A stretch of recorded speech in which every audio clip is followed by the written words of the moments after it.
Hello. I'm going to talk to you for a few minutes now about some different literary theories, which I've referred to elsewhere as kinds of literary criticism. We can think of these as various ways to see literature based on the interests of any particular critic. One reader will see in a work of literature something another critic won't, depending on the kind of literary theories these critics use to look at the literature. As we see similarities among works of literature, we can see them forming patterns. We can use literary theories to talk about these patterns and how we get meaning from them. Thus, we help ourselves as readers by getting familiar with a variety of literary theories. In this lecture, I'm going to talk about theories that we might think of as inner-directed. Theories of this kind focus on the relation between a work and its reader or writer.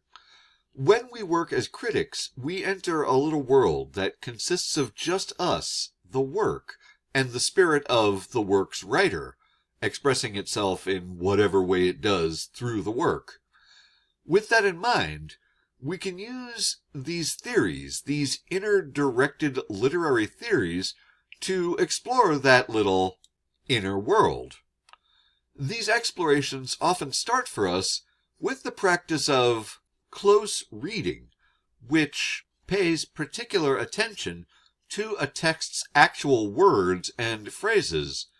We can also think of this as formal reading because it concentrates on formal elements such as plot or rhyme or symbolism. This kind of reading finds a work's meaning solely in what the work says, independent of circumstances outside the work. These formal elements that it looks at relate to each other in a work's pattern of meaning, and a close reading reveals this pattern by looking closely at the elements that the text contains.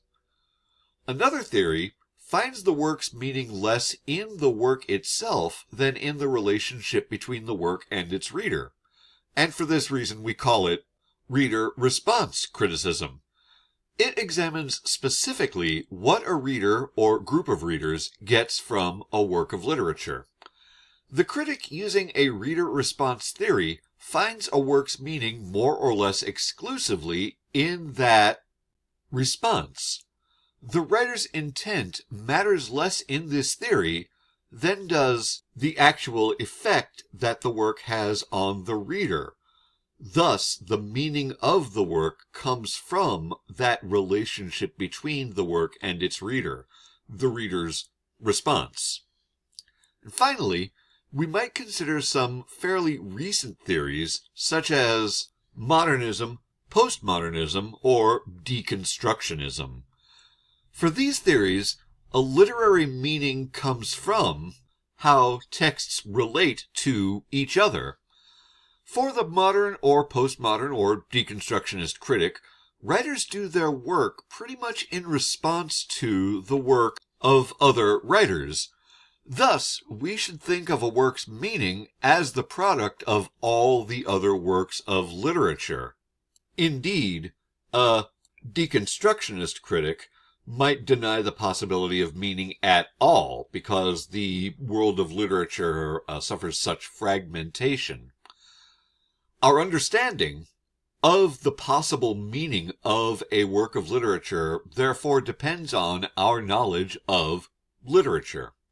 The wider that knowledge gets, the more deeply we can understand each work of literature, and so by our understanding of the relationships between those texts, we can, using a modernist or postmodernist or deconstructionist approach, understand an individual work of literature much more deeply and much more, perhaps, usefully. So, I hope this lecture will help you keep thinking about these inner-directed literary theories. As you read more literature, you might keep thinking more about how you can adapt some of these ideas to see more and more in a work of literature. the more consciously we read, the more fully we can enjoy what we read, the more we get from the work we do when we read literature and apply these literary theories to it. As always, thank you for your time and attention.